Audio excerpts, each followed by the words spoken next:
France 24 debate. First day of school in France. There's a reform to lengthen the school week, but not necessarily really to lengthen the school year. We've been talking about it, wondering whether French education is falling behind with Jean-Rémy Girard. He's the National Secretary of the SNELC Teachers Union. Barbara Morose, principal of the American section primary school at the Lycée International, that's in Saint-Germain-en-Laye in the western suburbs of Paris. Peter Gumbel, author of France's Got Talent, and Paris correspondent for Swedish daily Svenska Dagbladet. Very good. I got it right. Johan Tolgard. Johan, the numbers show that the French spend more than the European average on education. 6.3% of GDP is the sum. Their teachers earn, though, 30% less. Where's that money going? Yeah, that is quite shocking, of course, because anyway, you have teachers and the school system has a big value here in France. I see it very clearly. And anyway, teachers are very bad paid. I can't understand it really why it's like that, but it's like salaries in general, of course. And what is interesting anyway is also that all the amount of money that many parents spend on the children having homework help from other teachers after the school, and that is also very special for France. I think that all families' lives are concentrated around the school system, around what you are teaching in school. It takes such a big place in the normal daily life, I think. And with a heavy cost. Peter Gumbel, you were talking before the break about how one education minister quipped that it was like skinning the mammoth, which, by the way, that killed his political career, that sentence. Where is that money going? Well, because it's so centralized and because the money isn't straight sort of passed down to local authorities who put it into the schools, it gets stuck in various agencies on the way down. You have lots of layers of bureaucracy all the way down. And you have a very difficult system of school funding here, which is partly decentralized. So some money flows through regions and cities, and some comes straight from the central government. So you have all sorts of different people involved in that process who eat up a lot of the funds that are actually there.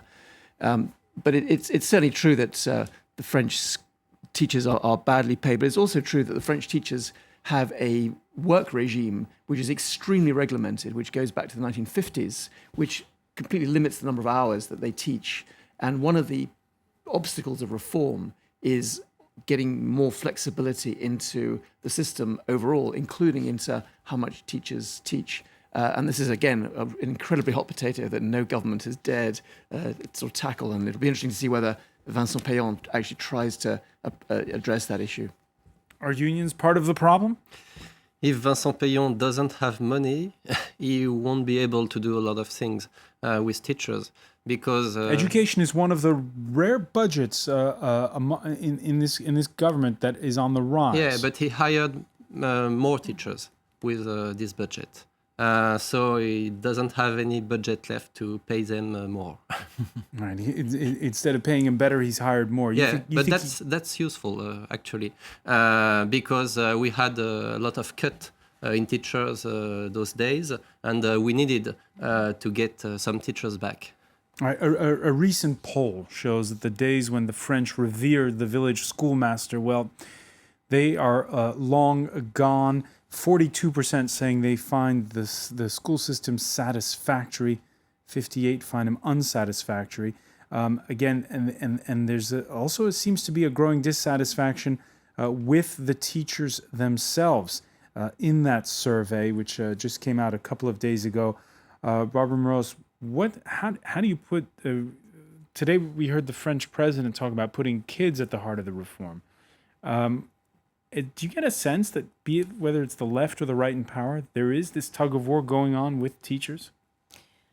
It's very complicated, but certainly where I work, the teachers work very hard and do have the children at the center of their work, of where they want to go with education. Both at the Lycée International, but also in the schools in Saint-Germain, not representative of the whole country, but the teachers are working very, very hard. So I think that certainly the people around me would be willing to see some changes, but reasonable changes. Is it a fair point what Peter Gumbel was saying, that there's a lack of flexibility in what the teachers are asked to do, that it's very segmented and regulated the way? I think there's been a lot of add-on, and so the teachers are very stressed, and they are asked to do more and more things that they aren't really trained to do, and nothing's been taken away. And so it doesn't make for better teaching, better classes. They need to rethink what is really important and the attitude that the teachers are going to have in the classroom. Again, certainly not the teachers I work with, but I'm sure there are a lot of teachers. I have met teachers who are quite different about working in school, but I think that's also everywhere. The latest major OECD survey on the educational system across Europe ranks the French rather poorly. It's gone way down. Peter Gumbel was mentioning it in part one of our discussion. Do you sense it, that that standards have slipped? Absolutely. I sense it because I've been working in France in education for over 30 years. What do you blame it on? I blame it on teachers not being really well trained and the overload of work that they're given.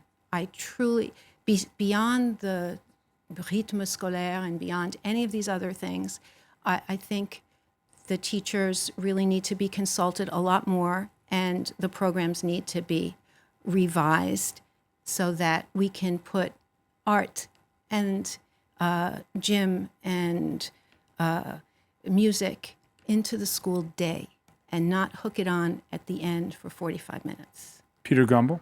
Well, I completely agree. I think this is one of the big differentiation factors in the French system. It's very, very heavy in a sort of an academic way. The subject matter that the kids learn from an early age is actually very boring and repetitive in many cases. If you do French grammar, you do endless amounts of parsing of sentences to be able to identify each part of speech rather than reading some of the great works that are out there. It's done in a very non-fun way, very academic way, and it turns off a lot of kids. And I think the program is essential that they attack that, but also what Barbara's saying about teacher training. In most other countries, things like positive reinforcement are very important in the whole teacher training system. The French teacher training has lagged behind. It really hasn't worked very well, and was actually the previous government actually gave up on it, and they stopped it. And so the question is, how do you train teachers to get kids more interested and more involved? That's very important, because you can see on the performances that French kids, because they're turned off, are not performing well. That's an important point. Jean-Rémy Girard, there has been great inflation, no doubt, in France like elsewhere, compared to 20 years ago. But you still have the old adage in France, 13 is for the students, 17 out of 20 is for the teacher, and 19 out of 20 is for God. The idea that you can never have a very good grade. Oh, sometimes I give 20 out of 20. That's not a problem for me. No, but really... Do colleagues of yours give you dirty looks when you do that? No, not at all. I quite disagree, actually, because Peter Gumbel was speaking about French grammar being unattractive, but actually we've lost that. I mean, French grammar, it's not taught how it used to be. Before. Nowadays, we completely ruin it, French grammar. And I think that's the main problem. In fact, we had a system that used to work quite well, and we tried new methods, we tried many things, and actually we lost what we had, and we haven't found anything better. Yeah, and if I might say something about our Sweden's neighbor country, Finland, for instance, they still have this old system of teaching grammar in an unattractive way, perhaps, but this is the way how it functions, and this is one of the reasons probably why Finland is in the top of the school system is in Europe. So I think that might be interesting perhaps to go back to some old ways also. So new math didn't work and new grammar didn't work. I think that they didn't adapt to that kind of system in Finland. That they took this new way of teaching, like we have done in Sweden, and which, for instance, didn't function at all because people don't know even what is le passé, what is the future, and all that in grammar. They don't even know the terms about it. Well, I'm not saying that you get rid of teaching grammar, but I think the way it's taught and the relevance of what you're learning is something that is not obvious if you're in a French school. And I have the opportunity to compare my kids with my brother's kids. He lives in Los Angeles, and they're the same age as my kids who are in French schools. And they in the States, they are so interested in, they like going to school. They love going to school. It's fun. There's really interesting things. In all kind of quarters, you mean? Well, and they are doing, they're doing interesting things. They play music in the orchestras. They are learning history in a much more active way, much less sort of passively learning of dates. And when it comes to literature, they're learning. They're reading text. They're learning text. They're learning to enjoy them. It's in France. The approach is much more academic and it's still. I mean, despite the changes, there's much more of a sort of rote learning and learning of dates. And you don't touch the musical instrument until you've done 2 years of music theory. Is it like that in all schools? You mean? Well, yeah. They go to a regular ordinary school in Santa Monica. Yes, and so I mean, obviously there are really big problems in the United States as well in schools. There are big problems in many countries. What's shocking, I think, in France is that France has this idea of itself as having an education system which is really good, and the reality, which has become evident over the last 10 years, is that it is failing a very large proportion of kids, that you have 20% of pupils who are unable to read or write well and do basic maths tasks at the end of primary school and at the end of college, at the end of middle school. Yeah, but Peter, if I may, Santa Monica is a nice place. Santa Monica is a nice place, but there and are the problem in the United States is that very often the education system depends on property taxes. So if you're from West Hampton, New York, you don't get the same public education as you would in the South Bronx. Right, but if you're in Saint-Germain-en-Laye, you don't get the same education as you would do in Aulnay-sous-Bois. You're supposed to have. You're supposed to have, but in theory, that's the ideal. But in practice, it's just not the case. That's a good idea. Is the gap as wide in France? Yes. I would say so. The statistics show it is. I would say so. The international statistics which show school performance based on economic sort of wealth are the gap is as big in the United States as it is in France. All right, raising the standards. When you think over the last 10 years, over the last decade, one of the big initiatives came from the U.S. Early in his first mandate, U.S. President George Bush signed the No Child Left Behind Act, which tied federal funding to schools to testing of pupils and teachers. It raised criticism that kids were being taught to pass standardized tests as opposed to actual learning. That's topical today because Mexico's president used his first State of the Nation address Monday to push an aggressive reform agenda that's got teachers there up in arms. They're trying to block his plan for mandatory evaluations. The education bill must still be approved by the Senate. Despite their continued occupation of a main square in Mexico City, Enrique Peña Nieto is pressing on. With the education reform, your children will have better teachers. They will be in school longer. They will have better education materials. They will have computers, access to the internet. They will have access to nutritious and healthy food, as well as schools with adequate installations and in good condition. Again, I get back to the point we were making about France in part one of our discussion. You get the sense with what's brewing right now in Mexico that there is this thing about the state versus the teachers at some point. Yeah, it can happen. But in France, we have that system that teachers are really part of the state, and I think teachers really want to keep that. And actually, if we change that, and sometimes right-wing politicians want to do that in France, it will be such a mess, and it will be horrible, I think. You think it could be a problem? We have a tweet here saying public schools in the U.S. vary. Most conservative states have cut recess and liberal arts courses like drama and art. Johan, the issue that we saw in Mexico, that we've seen in the United States, these issues of to make schools perform better. One of the main in the No Child Left Behind Act, for instance, there's the possibility, if the school is underperforming, to choose another school. Basically, the idea that the education system, there should be more of a say and more pressure on the teachers and the schools to perform. I know that in Sweden, a reform like this was enacted 10 years ago with even a voucher system. How's that working?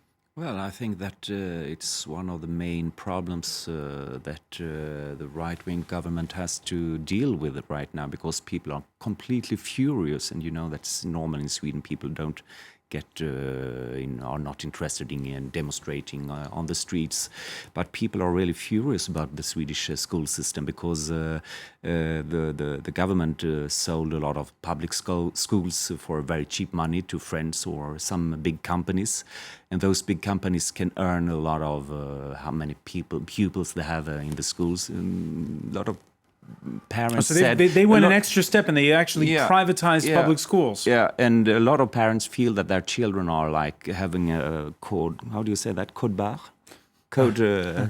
Barcode on the front, and that they are only interested in making money on their children. And a lot of those companies owning some private schools, they run away abroad to not pay taxes.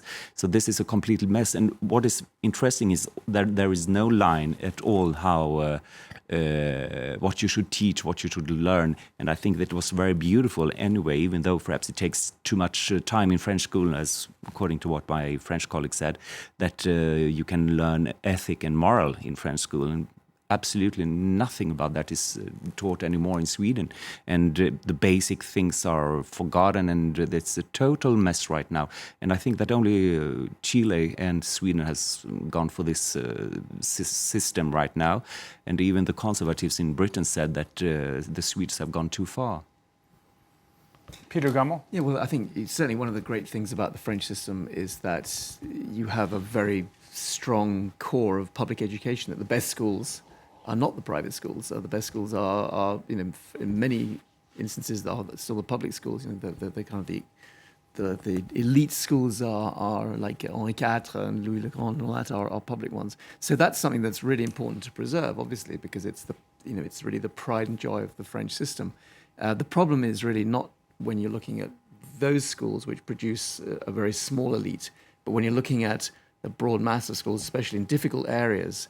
And here you've had governments for the last 30 years trying to figure out and pouring money into what are called these special education zones, the priority education zones, trying to figure out how to avoid places which are with a disadvantaged population falling into a sort of illiteracy, which is a very important concern. And when you look at the bottom end of the French system, you look at the 20% of kids who really are struggling. Many of them are coming from disadvantaged, poor backgrounds.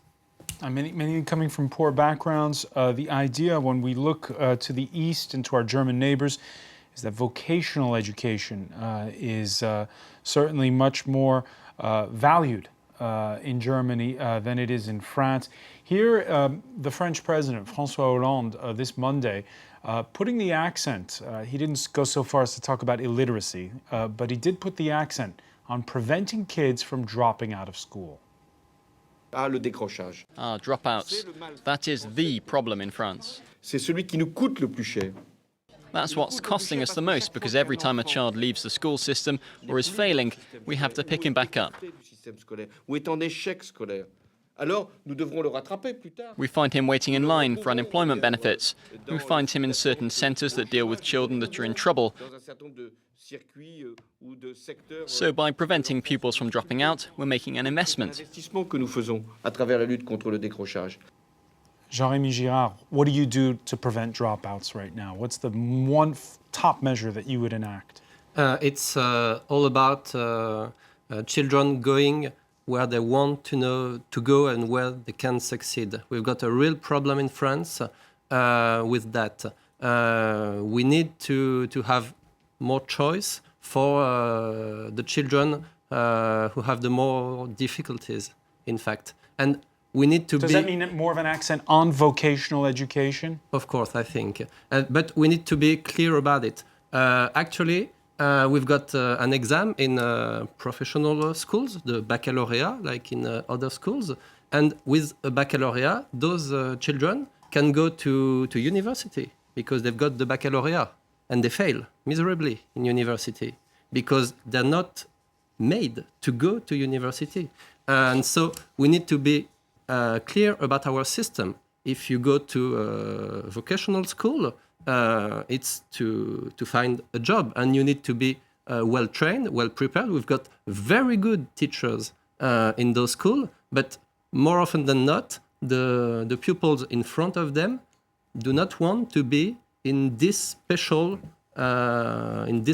class doing what you tell them to do because they didn't go where they wanted to go. All right, so the idea is you have to think it through, be it for academic or vocational teaching. I want to thank you, Jean-Rémy Girard. I want to thank Peter Gumbel, Barbara Morose, and Johan Tolger. Just to finish off with a tweet from Alexandra who says, grammar was not taught in the UK for many years. Some people have no idea what an adverb is. I guess since some people, they still like the French education system when the grass is always greener elsewhere. With us is James Creedon, first day of school. And first day of school, I've noticed a lot of kids manage to nonetheless get a hold of social media. Generally, they're not too happy about it and about going back to school. You're surprised. And as you would expect with that generation or those generations, they're tweeting their discontent. Because yours was eager to go to school. Well, we just didn't have as many people to share our discontent with. We just had to tell the people around us as opposed to the whole world. So this is one photo, some people complaining about, once you get into college, that's junior high, the school bags Those backpacks are heavy. They're getting heavier and heavier. Le Monde has very helpfully for me, because it meant I didn't have to do any work today at all, put together a list of Instagram photos, and they've done it by theme. One of the top themes was basically that a lot of children are feeling down, as you can see by various smileys and thumbs down. Emoticons, okay. There you go. This person here will do a quick translation of that. I want to cry, scream, vomit, disappear, run away, etc., etc. It's la rentrée. It's time to go back to school. This guy is, sharing his glumness with the world. And I thought it was interesting, actually, that on the bottom of that photo, there were about 5 hashtags that were misspelt. Fini in the wrong, yes. Fatigué in the infinitive as opposed to past. Bored in English, misspelt. But at least, there's an English word in there, so.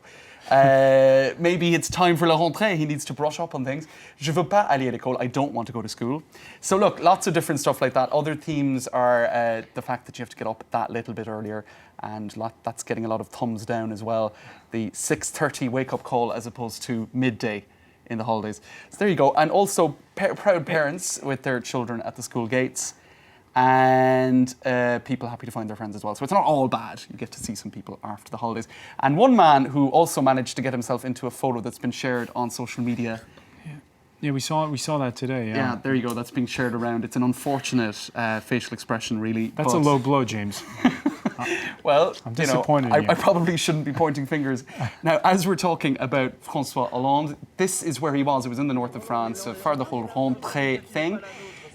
Except one other theme that is in the news at the moment, that being Syria, managed to creep into that particular meeting, the public moment outside the school, when he wasn't really a heckler, he was just sharing with the president what he felt. Let's take a listen. Monsieur Hollande, n'envoyez pas de troupes en Syrie. On n'enverra pas de troupes au sol, bien sûr que non. Non, non, mais non, on n'a rien à faire dans une guerre qui n'est pas la nôtre. C'est pas nous de gérer ça. C'est pas notre problème, ça. Laissez les Syriens s'occuper de leurs problèmes. There you go, François. So that was an unfortunate moment for the Hollande president. did not want to engage with that critic of the intervention in Syria. I think it might have come across better if he'd engaged a little bit, but it's hard to know what to do in those moments. But that heckler, unfortunately for Mr. Hollande, reflecting what a majority of French people seem to feel about it, 64% of French people against a French military intervention in Syria, according to a poll in Le Parisien, Itélé, BVA poll on Saturday.